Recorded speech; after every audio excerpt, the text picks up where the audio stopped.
ഓസീസിനെ തകർത്ത Indian team ഫൈനലിലേക്ക്. Champions trophy സെമിയിൽ 4 വിക്കറ്റിനാണ് ഓസ്ട്രേലിയയെ പരാജയപ്പെടുത്തിയത്. കൂടുതൽ വിവരങ്ങളുമായി സ്പോർട്സ് ഡെസ്കിൽ നിന്നും Nikhil Kumar ചേർന്നുണ്ട്.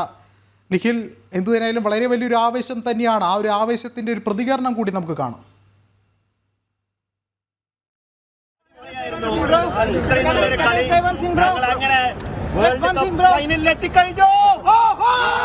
Congratulations Virat, many congratulations Rohit, well played, congratulations. Kohli ने अच्छा किया, बहुत बढ़िया किया कोहली ने. അവസാനിച്ചിരിക്കുകയാണ്. ഫൈനലിൽ പ്രവേശിച്ചിരിക്കുന്നു ഇന്ത്യ. എന്താണ് ഇനിയുള്ള ആ ഒരു ആവേശകരമായിട്ടുള്ളൊരു പ്രതീക്ഷ? വിഷ്ണു, ഓസീസിനെ തകർത്തുകൊണ്ട് ടീം ഇന്ത്യ ചാമ്പ്യൻസ് ട്രോഫിയുടെ ഫൈനലിലേക്ക് പ്രവേശിച്ചിരിക്കുകയാണ്. നമുക്കൊക്കെ അറിയാവുന്ന പോലെ പഴയൊരു കടം ഇന്ത്യക്ക് ബാക്കിയുണ്ടായിരുന്നു. കാരണം 2023 ഏകദിന ലോകകപ്പിൽ ഫൈനലിൽ ഇന്ത്യയെ തകർത്തുകൊണ്ടാണ് ഓസ്ട്രേലിയ കിരീടം ചൂടിയത്. അഹമ്മദാബാദ് നരേന്ദ്രമോദി സ്റ്റേഡിയത്തിൽ അന്ന് നടന്ന മത്സരത്തിൽ ഇന്ത്യയെ പരാജയപ്പെടുത്തിക്കൊണ്ടാണ് ഓസ്ട്രേലിയ കിരീടം ചൂടിയത്. അതിന്റെ കണക്ക് ഇന്ത്യ ഇന്ന് തീർത്തിരിക്കുന്നു. മറ്റൊരു ചാമ്പ്യൻസ് ട്രോഫിയുടെ സെമിയിൽ ഓസ്ട്രേലിയ തകർത്തുകൊണ്ട് ടീം ഇന്ത്യ ഫൈനലിലേക്ക് പ്രവേശിച്ചിരിക്കുകയാണ്.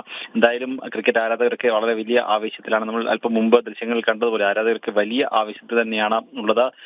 ഇന്ത്യയെ സംബന്ധിച്ച് ഓസ്ട്രേലിയ ഉയർത്തിയ 265 റൺസിന്റെ വിജയലക്ഷ്യം മറികടക്കുന്ന ഇന്ത്യ 6 വിക്കറ്റ് നഷ്ടത്തിൽ 48.1 ഓവറിൽ, അതായത് 11 പന്തുകൾ കൂടി ബാക്കി നിൽക്കെ 4 വിക്കറ്റിന് ഇന്ത്യ വിജയം സ്വന്തമാക്കുകയായിരുന്നു. 267 റൺസ് ഇന്ത്യ സ്വന്തമാക്കുകയായിരുന്നു. ഇന്ത്യയുടെ ബാറ്റിംഗിലേക്ക് വന്നാൽ ബാറ്റിംഗിൽ നെടുന്തൂണായത് വിരാട് കോഹ്ലിയുടെ പ്രകടനം തന്നെയാണ്. 98 പന്തിൽ നിന്ന് 84 റൺസാണ് വിരാട് കോഹ്ലി സ്വന്തമാക്കിയത്. വിരാട് കോഹ്ലിയുടെ ആ ഒരു പ്രകടനം തന്നെയാണ് ഇന്ത്യൻ ബാറ്റിംഗിൽ കരുത്ത് പകർന്നത്. ഇന്ത്യൻ ബാറ്റിംഗ് നട്ടല്ല വിരാട് കോഹ്ലിയുടെ പ്രകടനം തന്നെയായിരുന്നു. വിജയത്തിൽ നിർണായകമായതും ഈ ഒരു 84 റൺസിന്റെ ആ ഒരു പ്രകടനം തന്നെയാണ്.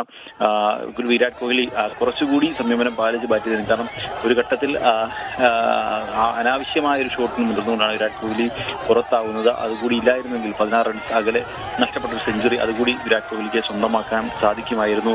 മറ്റ് പ്രകടനത്തിലേക്ക് വന്നു കഴിഞ്ഞാൽ ശ്രേയസ് അയ്യർ, നമ്മൾ മുൻപൊക്കെ പറഞ്ഞൊരു കാര്യമുണ്ട്. അതായത് ഈ ഒരു ചാമ്പ്യൻസ് ട്രോഫി എടുത്ത് നോക്കിയാൽ, ചാമ്പ്യൻസ് ട്രോഫിയുടെ തുടക്കം മുതൽ ഇങ്ങോട്ട് എടുത്ത് നോക്കിയാൽ എല്ലാ മത്സരങ്ങളിലും കൺസിസ്റ്റന്റായി കളിക്കുന്ന ഒരു താരം കൂടിയാണ് ശ്രേയസ് അയ്യർ. 45 റൺസ് എടുത്താണ് പുറത്തായത്. 62 പന്തിൽ നിന്നും 45 റൺസ് എടുത്താണ് ശ്രേയസ് അയ്യർ പുറത്തായത്.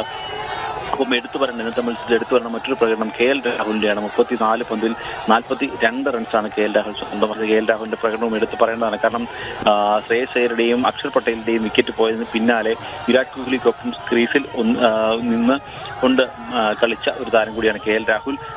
വിരാട് കോഹ്ലി മികച്ച പിന്തുണ തന്നെ നൽകി കളിച്ച ഒരു താരം കൂടിയായിരുന്നു KL രാഹുൽ. ഒപ്പം തന്നെ അവസാന വിജയ റൺ 6 നേടിക്കൊണ്ട് അവസാന വിജയ റൺ കുറിച്ചതും KL രാഹുൽ തന്നെയാണ്. ഒപ്പം ഹർദിക് പാണ്ഡ്യ 24 പന്തിൽ നിന്ന് 28 റൺസ് ഹർദിക് പാണ്ഡ്യ സ്വന്തമാക്കി. കാരണം ഒരു ഘട്ടത്തിൽ ഇന്ത്യയുടെ റെക്കോർഡ് റൺ റേറ്റും കറണ്ട് റൺ റേറ്റും, അതായത് 6 മുകളിലേക്ക് റെക്കോർഡ് റൺ റേറ്റ് എത്തുന്ന ഒരു സാഹചര്യം ഉണ്ടായിരുന്നു. അതായത് 10 നിന്ന് കൂടുതൽ റൺസ് ആവശ്യമുള്ള ഘട്ടത്തിലേക്ക് വന്നു. ആ ഘട്ടത്തിലാണ് ഹർദിക് പാണ്ഡ്യ ക്രീസിലെത്തുന്നത്. ഹർദിക് പാണ്ഡ്യ കൂറ്റൻ ഷോട്ടുകളിലൂടെ അത് ബാലൻസ് ചെയ്യുകയും റെക്കോർഡ് റൺ റേറ്റ് കുറയ്ക്കുകയും ചെയ്യുന്ന ഒരു സാഹചര്യം ഉണ്ടായിരുന്നു. അങ്ങനെ എന്തായാലും ഇന്ത്യ വിജയം സ്വന്തമാക്കിയിരിക്കുകയാണ്. അപ്പം ബാറ്റിംഗിലും ബൗളിംഗിലും മികച്ച പ്രകടനം തന്നെ പുറത്തെടുത്തുകൊണ്ട് ടീം ഇന്ത്യ ചാമ്പ്യൻസ് ട്രോഫിയുടെ ഫൈനലിലേക്ക് എന്തായാലും പ്രവേശിച്ചിരിക്കുകയാണ്. ഈ പറഞ്ഞതുപോലെ 84 റൺസ് എടുത്ത 98 പന്തിൽ നിന്നും 84 റൺസ് എടുത്ത വിരാട് കോഹ്ലി തന്നെയാണ് കളിയിലെ താരം. 2 ക്യാച്ചുകളും വിരാട് കോഹ്ലി, മനോഹരമായ 2 ക്യാച്ചുകളും വിരാട് കോഹ്ലി സ്വന്തമാക്കിയിട്ടുണ്ട് എന്നതും ശ്രദ്ധേയകരമായ കാര്യമാണ്. ഇനി ഓസ്ട്രേലിയൻ ഇന്നിംഗ്സിലേക്ക് വന്നാൽ നേരത്തെ പറഞ്ഞതുപോലെ ഓസ്ട്രേലിയയെ 264 റൺസിന് ഇന്ത്യ പിടിച്ചു കിട്ടുകയായിരുന്നു എന്നുള്ളതാണ്. Australia innings 264 റൺസിൽ അവസാനിക്കുകയായിരുന്നു. അതായത് 49.3 ഓവർ, അതായത് 3 പന്തുകൾ ബാക്കി നിൽക്കെ ഓസ്ട്രേലിയ 264 അവസാനിക്കുകയായിരുന്നു. ഓസ്ട്രേലിയൻ ഇന്നിംഗ്സിലേക്ക് വന്നാൽ നായകൻ സ്റ്റീവ് സ്മിത്തിന്റെ പ്രകടനം തന്നെയാണ് അവരുടെ ഇന്നിംഗ്സിൽ ശ്രദ്ധേയമായത്. 96 പന്തിൽ 73 റൺസാണ് സ്റ്റീവ് സ്മിത്ത് സ്വന്തമാക്കിയത്. ഒപ്പം തന്നെ 39 റൺസ് എടുത്ത ട്രാവിസ് ഹെഡിന്റെയും 61 റൺസ് എടുത്ത അലക്സ് കാരയുടെയും പ്രകടനങ്ങൾ ഓസീസ് ഇന്നിംഗ്സിൽ എന്തായാലും നിർണായകമായി. ഒപ്പം ഇന്ത്യക്ക് വേണ്ടി മുഹമ്മദ് ഷമി 3 വിക്കറ്റുകളും വരുൺ ചക്രവർത്തിയും രവീന്ദ്ര ജഡേജയും 2 വീതം വിക്കറ്റുകളും, അക്ഷർ പട്ടേലും ഹർദിക് പാണ്ഡ്യയും ഓരോ വിക്കറ്റുകളും സ്വന്തമാക്കുന്ന ഒരു കാഴ്ചയുണ്ടായിരുന്നു. മുഹമ്മദ് ഷമിയിലേക്ക് വന്ന ഷമി തുടക്കത്തിൽ തന്നെ മികച്ച രീതിയിൽ പന്തെറിയുന്ന ഓസ്ട്രേലിയയെ സമ്മർദ്ദത്തിലാക്കുന്ന ഒരു കാഴ്ച നമ്മൾ കാണാൻ സാധിച്ചു. ഒപ്പം തന്നെ വരുൺ ചക്രവർത്തിയുടെ പ്രകടനവും രവീന്ദ്ര ജഡേജയുടെ പ്രകടനവും എടുത്തു പറയേണ്ടത് തന്നെയാണ്. എന്തായാലും പറഞ്ഞതുപോലെ ബാറ്റിംഗിലും ഒപ്പം ബൗളിംഗിലും മികച്ച പ്രകടനം തന്നെ നടത്തിക്കൊണ്ട് ടീം ഇന്ത്യ ചാമ്പ്യൻസ് ട്രോഫിയുടെ ഫൈനലിലേക്ക് പ്രവേശിച്ചിരിക്കുകയാണ്. ഇതിൽ എടുത്തു പറയുന്ന മറ്റൊരു കാര്യം കൂടിയുണ്ട്. അതായത് ചാമ്പ്യൻസ് ട്രോഫി നടക്കുന്നത് ഷെഡ്യൂൾ നിശ്ചയിച്ചപ്രകാരമാണെങ്കിൽ അത് പാകിസ്ഥാനിലാണ് പൂർണ്ണമായും നടക്കേണ്ടത്. എന്നാൽ ഇന്ത്യ ഫൈനൽ പ്രവേശിച്ചതോടെ ചാമ്പ്യൻസ് ട്രോഫിയുടെ ഫൈനൽ മത്സരം അത് ദുബായിലാണ് നടക്കുക.